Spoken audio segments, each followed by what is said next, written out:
Welcome, Whiteman Warriors, to Practicing the Pillars podcast, where every airman is a leader. When you lead yourself first, others will line up to follow. I'm Chaplain Captain Bill Petrie here with our 509th Chaplain Superintendent, Master Sergeant Kevin Dilley. Hello. And a very special guest, the 509th Honor Guard Program Manager, Technical Sergeant Jonathan Walters. Sergeant Walters, thank you so much for joining us today. Yeah, thank you for having me. Awesome. So you've had quite a story, hard, rough beginning and some rough middle parts, but you are still in the Air Force. You're still plugging along and doing great things. Why don't we just start back from the beginning to just give us context of your story? Oh, absolutely. So I've been in 17 years now, and the first time I actually ran into any kind of a hiccup in my career back in my staff sergeant days was the force management of 2014. I cross-trained about 4 years prior from being a jet troop over to CE, and they just got done paying me out that nice little bonus. And so I had no more protections. I was full on in the career field, just re-enlisted. And all of a sudden this force management thing came out, and everyone's telling us, oh, don't worry about it. You're fine. There's nothing wrong with your career. I didn't even have an LOC at the time. Then we learned that they had two separate boards of people with past issues, and, then just people who are having a normal career. And they just started picking people. And at the time, I was working as a security manager for my commander, and I just got off of leave. I had 1 day left. I was, chilling in the house, getting everything ready for the next day, and I got knocked on the door by two of my friends, a tech sergeant and a master sergeant, and I thought that was weird. Hopefully everything's okay. They sat me down at my dining room table, and I was like, no, I don't want to sit. What's going on, guys? And they said, your name just came through the fax machine, and you are being separated. At the time, I had 4 vehicle payments, and I had a foreign exchange student from Denmark living with us for a year. And with all the leave I had saved up, I had 89 days to transfer from active duty to the civilian world. So I went to TAPS twice in that time period to make sure I got all the information. I brought my spouse at the time with me to make sure that she heard everything that I was hearing. You know how that goes. Yeah. So I got hired at Conagra Foods, and I was going to be starting with them there in about a month. And when you get separated compared to a PCS with my rank and family size, instead of 12,000 pounds, I could only be authorized 9,000. So when we just did a move from one base housing to another because they had to demolish a row of base housing. And so I knew I was way overweight. I had to sell about 5,000 pounds. So we just started selling everything. So fast forward to the Friday before TMO was coming Monday. I get called Thursday night by my first sergeant telling me I had to be in his office at 6 a.m. Me and another guy that were going through the same process showed up there. And we were told he had no idea what's going on. We were just told to wait. So first sergeant sat with us in the office, and an hour and a half went by just talking small talk, and we're just, me and the other staff sergeant like, what are we doing here? And he's like, well, I'm just told to bring you to the command post by 8 o'clock. And so now we're wondering why we had to be there at 6, right? But anyway, we get taken to the command post, and it's a really weird feeling. I thought this is exactly how Jason Bourne was done. They're going to give us a silver briefcase, send us to some remote area in the world, erase our military record, and we get to do something really cool, right, that we can never talk about again. Actually, they brought the other staff sergeant first into an office with no windows, and he came out, and there was 3 other chiefs there and multiple first sergeants, and they don't let us go one at a time, and they pulled him off to the side, and as I'm walking by, he has this shell shock look going on. I'm like, what is going on? They pulled me into the office, and my wing commander and my command chief are sitting at a desk, and they asked me to sit down, and then they just start reading. And they're reading an apology letter from the Secretary of the Air Force. Myself and the other staff sergeant were 2 out of 50 airmen that they made a mistake on. And because I'll never forget the article, there's a Staff Sergeant Siegel that discovered other people that should have met the board that he was with at his unit somewhere in the Air Force didn't meet the board. So him and his leadership kept pushing up, and trying to get answers. And they discovered that 38 people that should have met the board didn't. And that affected 50 people Air Force-wide from being separated, and we were 2 of the 50. So that's a lot to learn. Yes. The day TMO's coming to your house. Yeah, because that Friday that I got notified that all 3 of my children that were going to school on base were having their going-away parties. And absolutely. So just kidding. Guys. Yeah, and so after he read to me the apology letter, the wing commander looked at me. He's like, "Do you understand everything I just read to you?" And I still couldn't believe my response today. There might have been a swear word in there, but I was very calm about it. But I was like, "Are you kidding me? I just sold my daughter's dresser last night, you know?" And he's like, "Listen, I understand that it probably just went through a lot, but remember that the Air Force did make a mistake and they decided to admit it and keep you in. Yeah. So think of the positives Right. on that and how you can continue your career, especially when other airmen ask you about this. Because at this time, I was at that base for 7 years, Sure. so I was well known around that area. And they could have just not said anything, and you would never have been any the wiser. No, absolutely. And then I would have just been content with bankruptcy is a real thing I'm about to go through, you know, and just try to move on from there. But I got to stay. Funny note on that, about a week later, somebody else who didn't had a going away party at his house in base housing, and you know, he was smoking some meat, and we were having a little get together, and I walked up to him and I was like, "Hey, this is a really nice smoker. I used to have one just like that." And he's like, "Your wife sold that to my wife 2 weeks ago. This is your smoker." So I was like, "Oh, awesome." He's like, "Do you want it back?" I was like, "Not at all. Good luck in your future adventures." But so that was my first taste with, oh no, what do I do? My life's about to change, and I had nothing to do with it. You know, and my support system there, I just shotgunned out everything, looking for help. My commanders, my leadership, they were helping me with USA jobs. They were getting me in connections with the Army Corps of Engineers, you know, so my applications for those types of jobs, taking me to meetings with them and introducing me to the Army Corps of Engineers personally, made me feel like I was being taken care of. Well, on the positive side from that, when it does come time for you to retire, you know the steps to take. Oh, absolutely. And yeah, absolutely. I still think I'm going to go through TAPS because things change, you know. So there's more to your story. That was not the only thing that you've had to overcome in your career. No, it was not. Unfortunately, about 4 years down the road, right after I finished NCOA, well, going back to that first story, so my discharge medal turned into a mid-tour, and it was awarded to me January 31st, the last day medals could be awarded and counted towards testing. And my commander wanted to move me from security manager down to dorm manager, because at that time the boards were the force management boards were going to keep going every other year for 5 years. And he's like, "I don't want this happening to you again. We have an opening in dorm management. Let me send you down there. You'll be in a special duty, and they can't touch you. Hopefully you'll make tech down there, get you another 2 years, and this whole thing will be over." So I go down to dorm management, and I make it down there where I'm PDG only in the special duty, and my discharge medal was an accommodation, turned 3 points. I ended up making tech sergeant by 1.8. So everybody out of the woodwork, that was telling me, "Hey, you're going to be fine in the civilian world. Everything happens for a reason." They all came back to me and telling me, "See, I told you." And I was like, "Yeah, but it was not a fun way to get there." Yeah.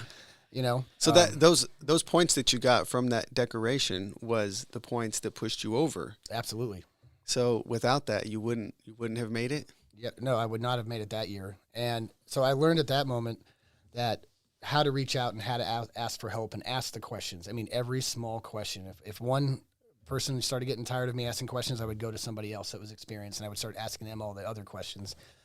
And then sometimes the same question to see if everyone's telling me the same path to go. Yeah.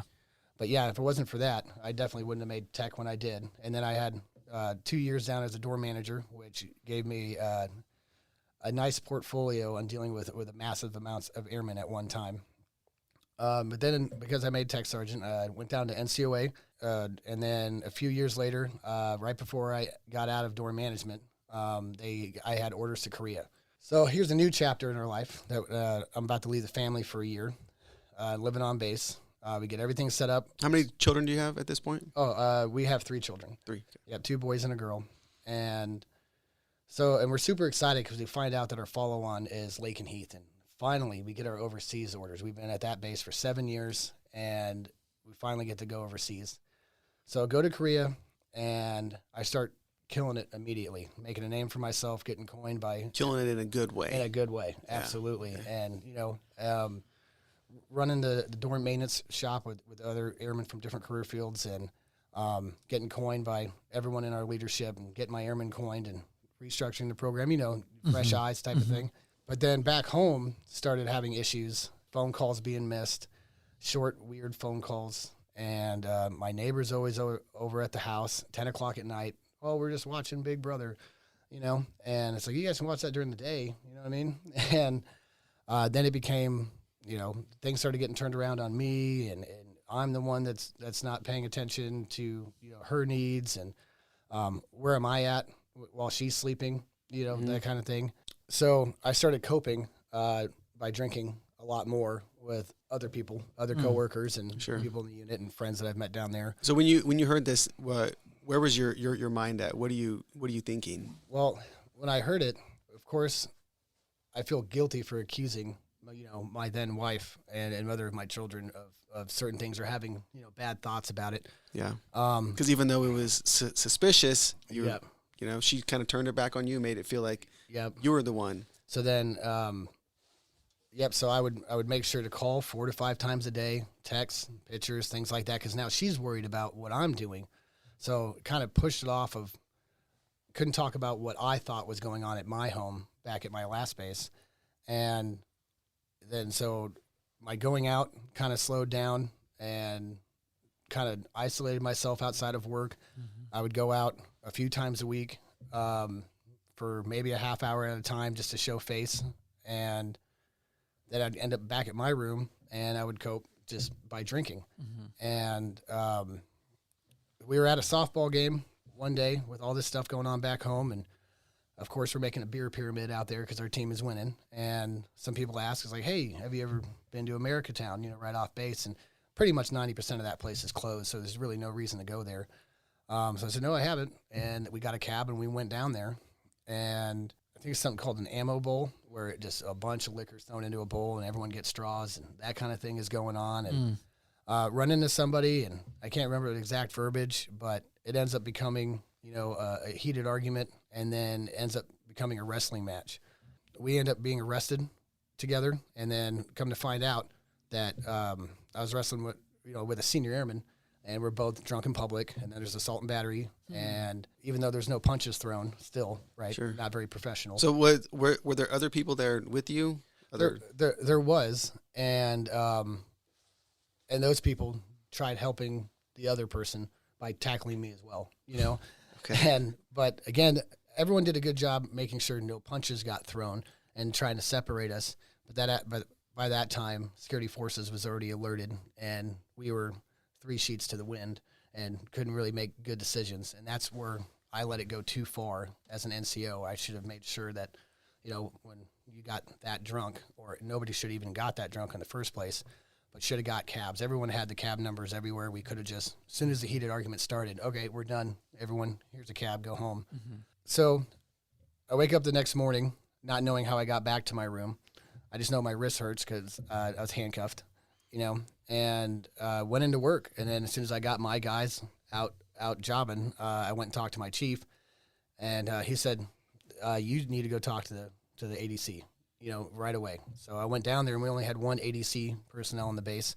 So I got down there first. So that was my representation. And then the other airmen had to get somebody from Japan.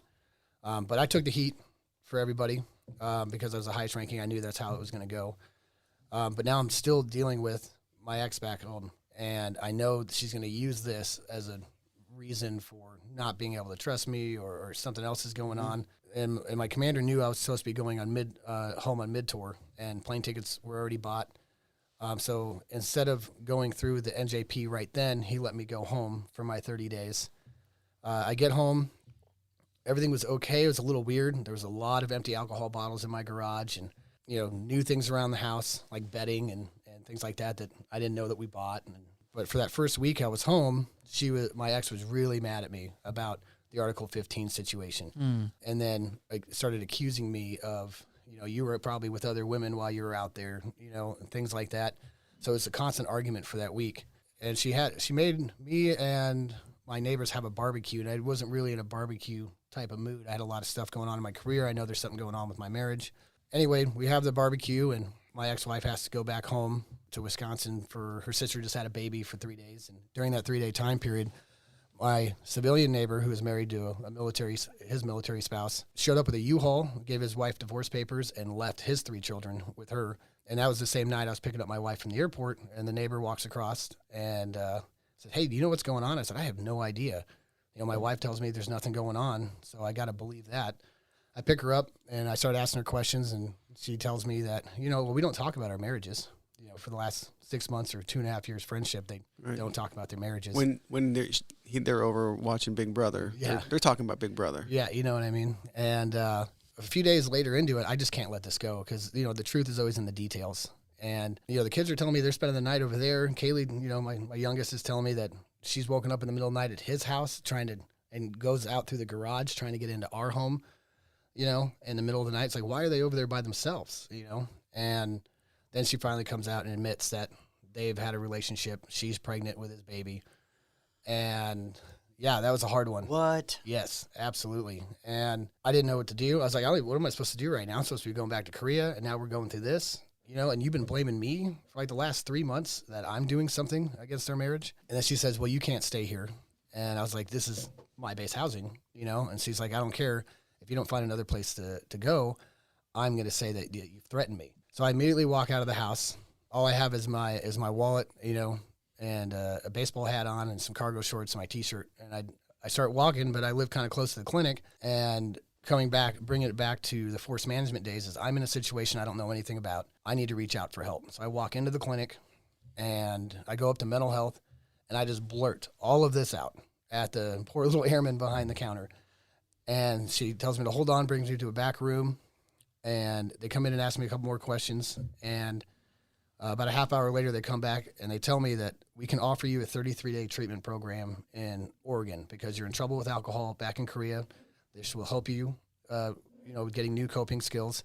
Hopefully, it will help you with whatever punishment is coming down from your commander, and it will give you a place to live and deal with your divorce in a safe area. So I said yes, and we're having my daughter's birthday party in the clubhouse of our base housing, and the next day, I think.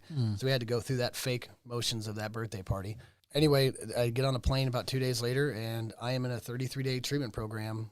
Luckily, I got put into a military wing, kind of like a veterans wing, but that ranges from PTSD, active duty members that just got back from a hostile area, to homeless vets that are in their 70s, some dependents, and people who served a few years and got out. And my roommate was actually detoxing off of heroin when I came in. But, so this is you got like a leave of absence. So it was more of a kind of like I don't know if it's the correct word, but kind of like convalescent, or like quarters type of thing. I was just 30 to 33 days didn't come off of my personal leave, and that's on top of my mid tour that was already going on. I was already halfway through, and so none of that. The military didn't want me worrying about any of that kind of stuff, and they just wanted me to get help, right? And my command already knows about what's going on. They kind of knew a little bit about my marital situation before I left on my mid-tour. And then my unit that I was at, that I left to go to Korea from, they were very supportive. I still had a lot of good networking down there. But here I am in this treatment center, kind of like the first day of school again, not knowing anybody, and it's kind of a weird situation. And I started thinking, like, do I have an alcohol problem?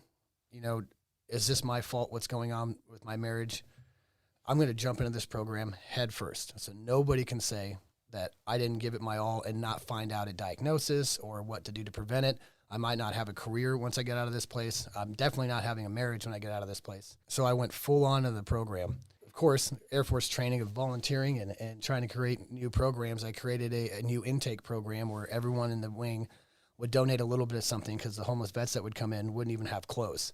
So, and we were able to go out once a week if you were doing well in your progression. And usually in a month process, people only got to go out once, maybe twice. Yeah. And I went out all 4 times because I was helping, I was doing a bunch of things. And so that you created that program while you were there? Yes. Okay. Yep. And I just kept myself busy. And in a place where you're structured, this is the meeting you're going to, this is when you're eating, this is what you can do, this is when you can do it. There's a lot of downtime in between, so I had to keep my mind busy. So I wanted to start a new program. I talked to everybody in that place, and I found it very helpful sharing my story and hearing other people's stories. It just helps you deal with your own. Yeah. Sure. So if I could just back up just a little bit into the recesses of your emotions a little bit. So you're anticipating paperwork coming from your commander in Korea. You're visiting home base with your family, and you're completely rejected. Everything you own is pretty much on lockdown in a home that you're taken care of, but now you're not welcomed in. You've got 3 kids, and I can't imagine what you're feeling about walking out the door, thinking about your kids and am I going to see him? Am I not going to see him? What's that going to look like? That whole range of thought and rejection and emotion. What were you? What was going on in your mind? What was happening? Was it all caving in on you? Were you feeling like life is over in the military? Life is over as a. How were you? What was going on? That's a good question. No, I felt completely lost, and I know I did do something wrong, but it shouldn't have led to this. The situation I'm in. That yes, I might be getting an article or some kind of paperwork, which could lead to a separation because I'm already at 15 years and I'm going to go down to a staff sergeant, and that dock and pay is not what I need right now. Or even the loss of my career with a divorce going on, and I know I messed up, but all this is going on, and now I'm worried that people aren't going to want to help me because I messed up on something. And they're like, well, that's what you get when you go to Korea, or so in a weird way, I just kind of like going to basic. You have no idea what's going on, but you're getting yelled at and it's not your fault, and you have no idea where to go, but it's going to happen and someone's going to push you in that direction, and from my force management days, I knew if I just asked, even if people didn't agree with what's going on either side of the story, they had to do their jobs and push me in the right direction. So I knew that I'm in a treatment center. It's safe. They pretty much disconnected all communication between me and my soon-to-be ex and focused on me individually.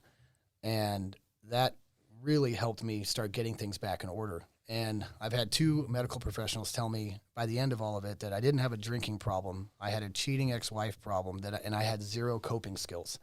It's not my ex's fault that I coped with alcohol. That was my decision. I just didn't have the coping skills. We joined the military at 18, and unfortunately, a lot of supervisors themselves are young people. Maybe they have some children, but they're toddlers still. And and some of them haven't gone through a lot of this life stuff, and they know that alcohol, here you go, come, let me take you out for a beer. Let me take you out for a beer, or they have a drink special going on here. Just forget about her. Let's just go and have a good time. Yeah. And that's how I coped. And again, that's not anybody else's fault but my own because that's what I chose to do. Sure. So quick question. Yeah. How do we get people, young airmen, how do we get them these coping skills without having to go through what you went through? So what I like that's going on now, even here at Whiteman, is that they are having these classes of discipline classes. There's one coming up here at the end of the month. They have other classes going on that about Article 15s and how to recover and things like that. I highly suggest that airmen go to these even when they're having a good career so they can hear what's going on with the rest of their peers and kind of see what's going on, because nobody, as a young airman, it's hard to look at the 15-year, 17-year tech sergeant or master sergeant who's telling you, hey, make sure you get help first before it gets too late. But when your friend tells you to go, or people that care about you, your inner circle, or you see a success story, people are more inclined to ask for help first. As a supervisor, I've gone through several situations where I didn't know an airman was going through a divorce until 3 weeks into it. And then after all this, and I share my story with all the airmen that I work with, let them know just a little bit. And I don't go this in depth, but if you need anything, let me know. My job here as your supervisor is to get you help. And I've had a lot of airmen come to me with a lot of issues that are going on in their life, ranging from everything from sexual assault, divorces, to not making a car payment, or which attorney should I go and get for this situation, And they can go and get the help first. It's when you let it pile on, because now I'm not just dealing with an infidelity issue in my marriage. Now I'm dealing with me breaking a bunch of laws in the military, on top of I don't have a place to live. I might not have a job. Instead of going and getting help, as soon as I figured out that something is wrong in my home with my marriage, I could have went to a chaplain. I could have reached out to counseling. They have many, many opportunities to get help in Korea. And if I would have reached out when I had that one problem that I wasn't sure of how to deal with it, I might not have gone and tried to cope with it on my own and then make the problem even worse. Right. And that's exactly what I did when I got in trouble, is I made it worse. But I owned up to it, and I already had a good career going up to that point, a good reputation anyway in Korea. So they knew I wasn't trying to get out of work or manipulate the system. They knew I was somebody that was going through something, but they had to hold me accountable, good order and discipline. Of course. Right? So how does owning up to it, do you think that, did that make things better? Or did that make things worse? It made things better, 100% better, especially with me internally, spiritually, is that I was involved in this. I made these certain decisions.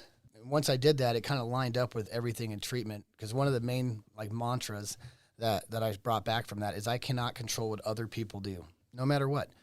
You cannot control what other people do in your life. You can tell them to do things all day, from telling your airmen to set their alarm clock the night before, or telling your spouse not to cheat on you while you're in Korea. You can tell them, but you cannot control anybody. Right. You can try to bribe them, beg, borrow, order, whatever you want, but they're going to do what they want to do. So once I dropped that stress from my shoulders, the responsibility stress of everything around me, and I could just focus on me. Like if she's going to take me to court and try to take the children, that's what she's going to do. It doesn't matter.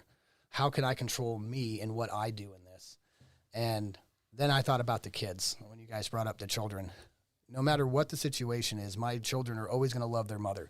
Doesn't matter what kind of a job she has or what she did to their dad. It's your mom. And once I realized that, I tried to approach this divorce and the parenting plan. That was a battle for 3 years after that. Yeah. Well, I have to say that that's a very mature and unusual, because it's very natural. It's very a human thing. We want as many people on our side as we can get. So sadly, oftentimes people will even try to get children on their side. So that's very refreshing to hear that you saw that look, our marriage might not work, but that's still mom.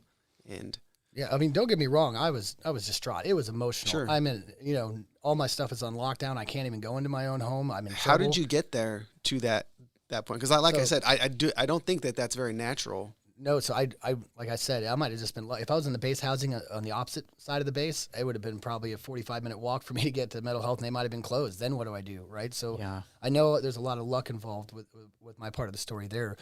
But like I said, during the force management, I just shotgunned out help calls to my friends that I've worked with, to my leadership that I've worked with, to just anybody that would listen, really. And they all contacted me while I was in treatment. They all got me to where I needed to go. You have to ask for help, because nobody knows, and nobody wants to get into your business with fear of, I'm going to ruin this relationship because I'm trying to ask. He's going to think that I think that he doesn't know how to handle his money or his marriage or his children. Yeah. But knowing that from 2014, I was dealing with it on my own until I was like, look, I can't. I'm getting out anyway. You guys have got to help me. Someone's got to help me. And that's what I did in this situation as well, is that I need help.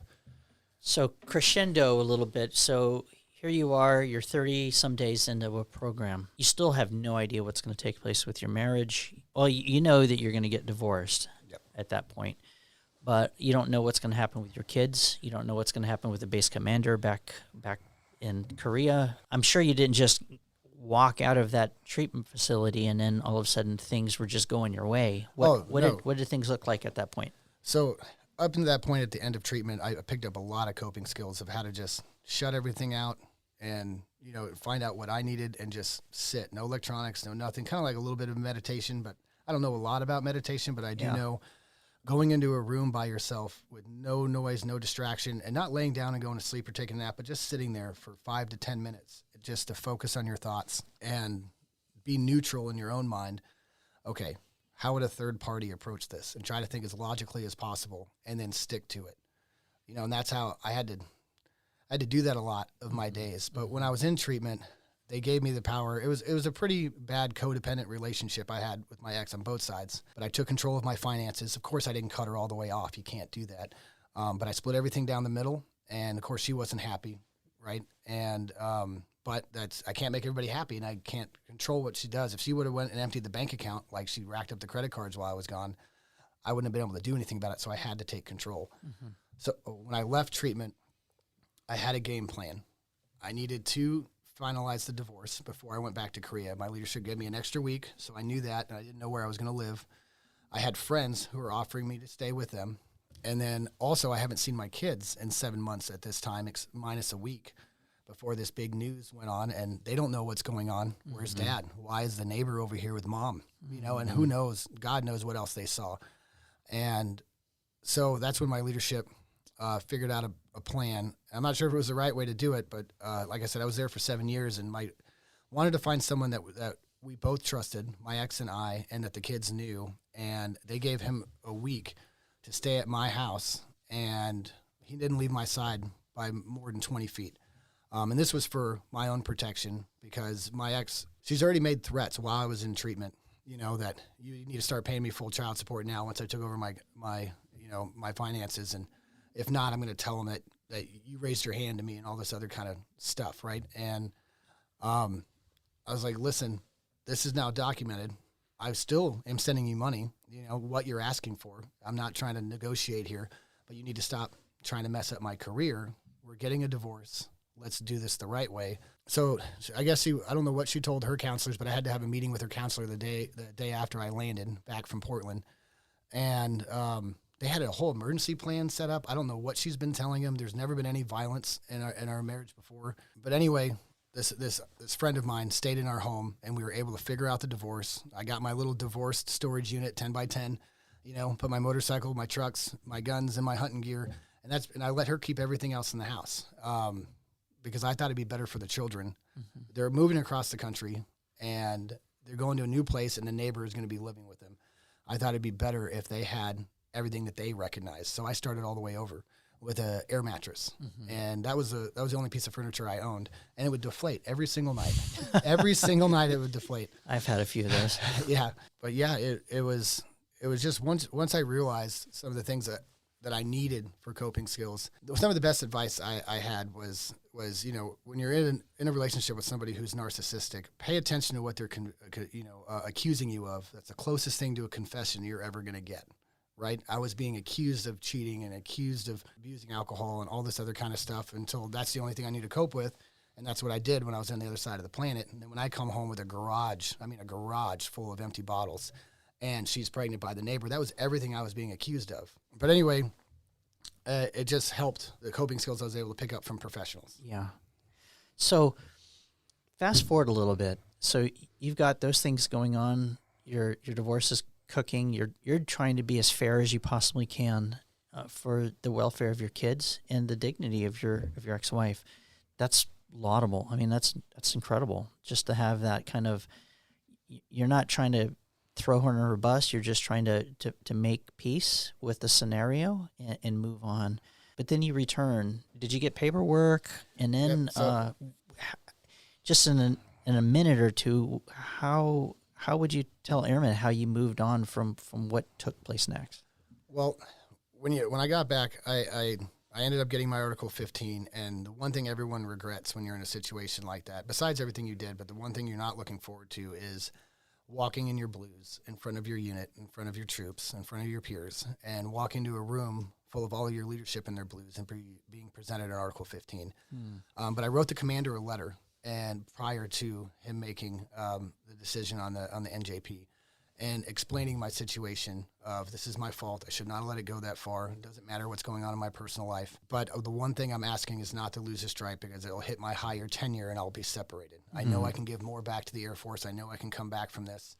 So that's the only thing that I'm asking. So I got my 45 days extra duty, which was a great thing, especially when you're going through a divorce and now you feel isolated from your peers because people who are out there drinking still and doing what they want to do or going on trips, they don't really want to be associated with somebody that's going through an Article 15. Yeah, they'll stop by and they'll bring you some Powerades or they'll check on you and say, hey, but those other 23 hours of the day, it's you. Awkward conversations. Yep, absolutely. But that for 45 days extra duty, as soon as I got off work, I'm grinding stop sign poles, I'm repainting them. I'm cutting tree branches, I'm pulling bushes, picking up trash around the base and taking pride in it, and still to this day, somebody just went to Korea last year I was talking to, and they're like, oh, I'm going to that base. And it's like, hey, check out those stop sign poles. They're fresh. It's all because of me, But then I'm faced with this. I'm alone. I'm still technically married. I'm in Korea. Have all this stuff going on, and I'm trying to bounce back. And thank God I didn't lose my stripe. Yeah. But how do I come back from this? So, of course, I didn't drink for about 9 months after that, and after I got back. And I just wanted to focus on myself, What are my morals? What do I want in a future relationship? I didn't want to be that guy that got remarried in 6 months right after a divorce. Mm-hmm. So I made these personal rules for myself of this type of person, this type of person. This is what I like to do. It could be video games. I'm not a big gamer anymore, but I like to go and work on wood projects. I like to go on a walk at this time. And I wanted to find somebody that wouldn't, or go on a hike or whatever. I wanted to find somebody that accepted me for who I was, and I would accept them for who they are. And now and not make any kind of sacrifices or, let things slide. So pretty much I was looking for my best friend, female version. Yeah. And I was lucky enough to do that. And I've been married for over a year now. I have 2 great stepchildren. And yes, I'm still battling with the ex in some certain court things, but it's all petty. And I'm not so stressed out about it anymore. The other mantra that I picked up was the best revenge is just to live life well. Wow. And that's what really helped me get through it, because there's times where they won't let you talk to the kids, or they're doing motions, and then when their kids are with you, you're like, oh, I'm not going to let her talk to the kids. Yeah. But don't be that person.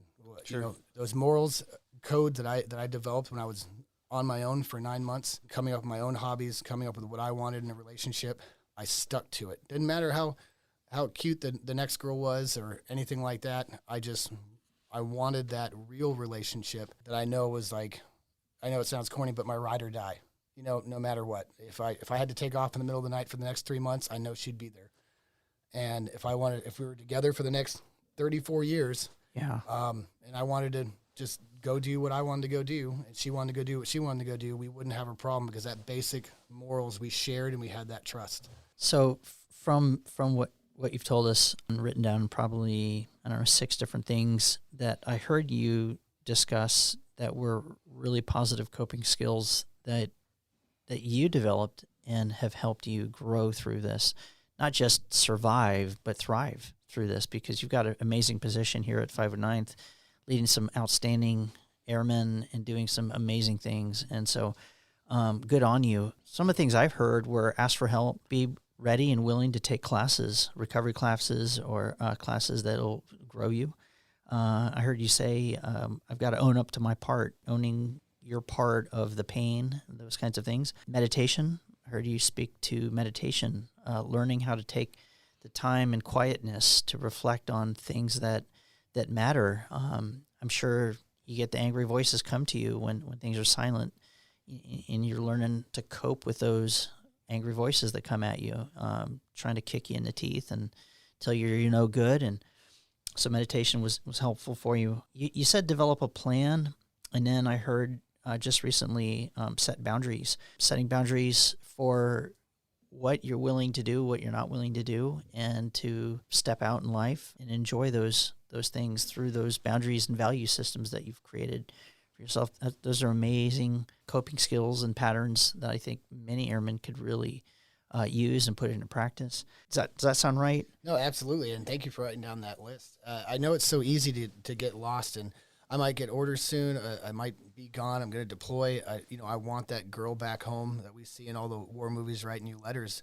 But if you don't get that relationship, based off of the rules and the boundaries, and you're not going to have the relationship that you wanted. You're going to end up settling for something, and so might they. And it's going to be conflict that but neither of you guys really wanted. You guys just told each other what somebody wanted to hear. But finding that person or that respects you, I mean, that's the big thing too, is respect, and goes both ways in a relationship. And if you lay out what you want and who you are as a person, and you're good with that, oh, cool. Who are you? Yeah. Oh, I'm good with that too.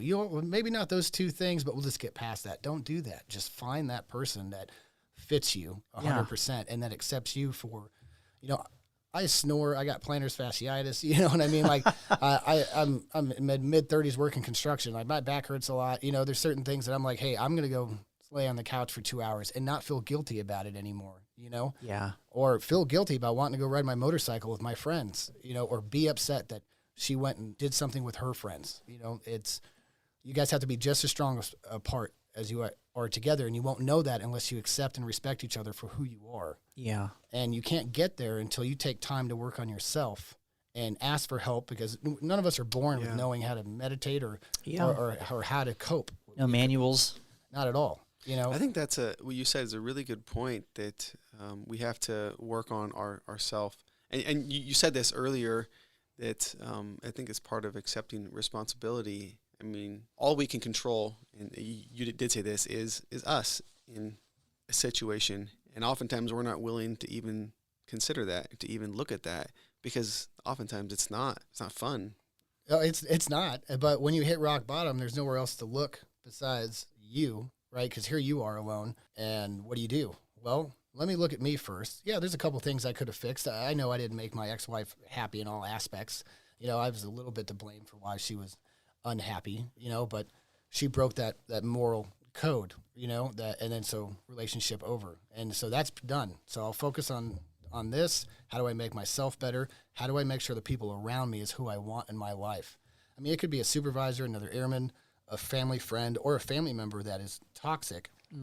And you might have to deal with them in some aspect, but you can't change them. That's who they are. Yeah. That's it. But as long as you're good with yourself and you got to that place where you know who you are, not just, oh, this Saturday I'm going to figure out who I am and write down a bunch of morals and that's it. Yeah. You know, because there's a lot of loopholes in your own morals that other people can poke at and point out. And it's a journey. Absolutely. It's a journey. It's not a one-day thing. Absolutely. And everybody's life, you can't figure it out by the time you're 22. You can't, you know, you can't figure it out just because you went to ALS, you know, or NCOA, or you made master in 12 years. Automatically, you're not going to know who you are as a person. You've got to go through a struggle, and that's what makes your character, is how you come out that other side.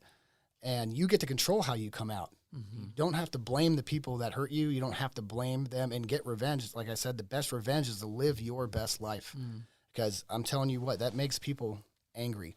And they want some kind of attention from you still, even if it's negative. And you can see who those people are, and then you know you made a good decision to cut them out of your life. Now here you are with a small group of people that respect you because they know who you are, they can count on you, and they want to be in your life, and they help you out without even asking. You know, they just go, hey, I heard you mention something about this, so here's this extra thing. Oh, hey, that's great. I don't have to stop and pick. Well, that's awesome, man. You know, let's make some plans later. But yeah, having the healthy relationships and asking for help and reflecting on who you are and what you want and not break away from that. Yeah. So just in the next 30 seconds or so, just to give a little bit of context, we started the session off with Under the Bridge by Red Hot Chili Peppers.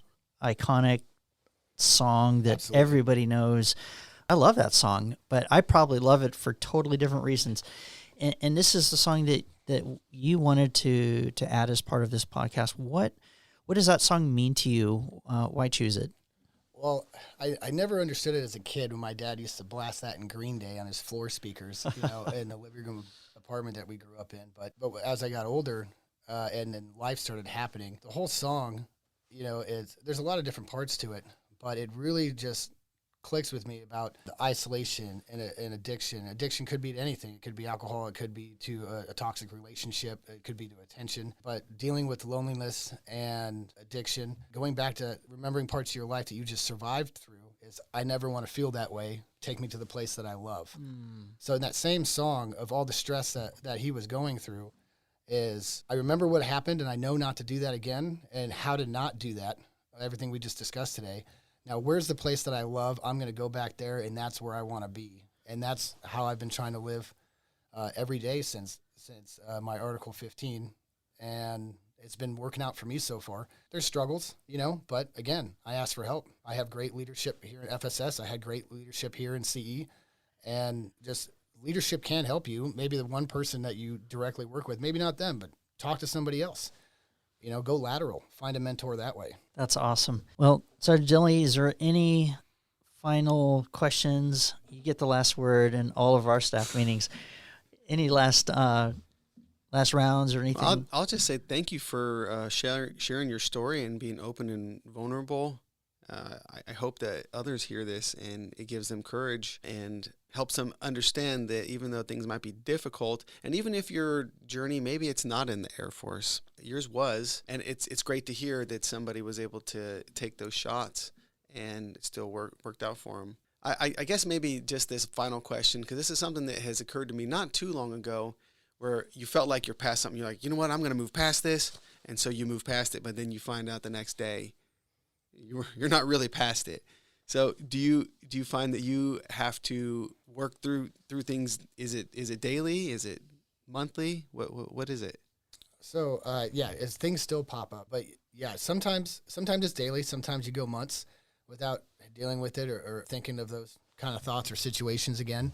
But the path that I took, I can look at it, and I know it's going to sound corny again, but like a SME, a subject matter expert of my life, I've been down this road. I know the ways that this could go, and I already know that there's probably a couple ways I don't know how it's going to go, but I know that this path works. Asking for help, focusing on myself and what I can do in this situation, and sticking to that plan and getting to your goal, because that feeling of overcoming something that potentially was life-threatening in many different ways will make you feel like a stronger person, that you can conquer anything that gets thrown at you. Right on. Well, thank you, Sergeant Walters, for being here and being our special guest. Absolutely. And your story is incredible. And I hope you airmen out there can really gain some nuggets of wisdom and apply some of those things to your own life. I'm Chaplain Petrie with Sergeant Dilly and Sergeant Walters, and we're signing out.